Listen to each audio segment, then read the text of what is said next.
Vous saviez que Louis XIII avait galéré à avoir un héritier? Le problème que Louis XIII rencontre, c'est qu'il n'a pas d'héritier. Après avoir risqué de mourir plusieurs fois à cause de maladies, effectivement il était de santé fragile, et à mon avis, tout le monde le savait.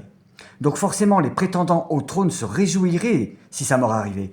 De plus, la relation entre le roi et la reine, c'était pas vraiment le top, donc les prétendants avaient l'espoir de prendre la place du roi et de donner un héritier. Après 23 longues années de mariage stérile et plusieurs fausses couches, Louis XIII et Anne d'Autriche accueillent l'héritier du trône, considéré comme un don du ciel, d'où le surnom de Louis Dieudonné.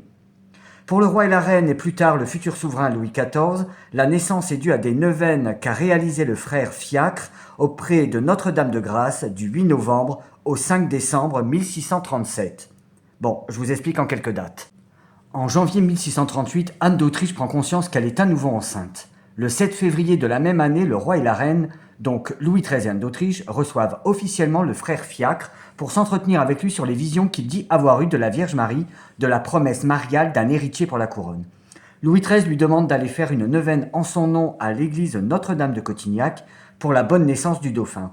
Le 10 février, en remerciement à la Vierge pour cet enfant à naître, le roi signe le vœu de Louis XIII, consacrant le royaume de France à la Vierge Marie. En 1644, Anne d'Autriche peut venir auprès d'elle le frère Fiacre et lui dira « Je n'ai pas perdu de vue la grâce signalée que vous m'avez obtenue de la Sainte Vierge, qui m'a donné un fils. » À cette occasion, elle lui confie une mission personnelle, porter un présent à la Vierge Marie dans le sanctuaire de Cotignac, en remerciement de la naissance de son fils, Louis XIV.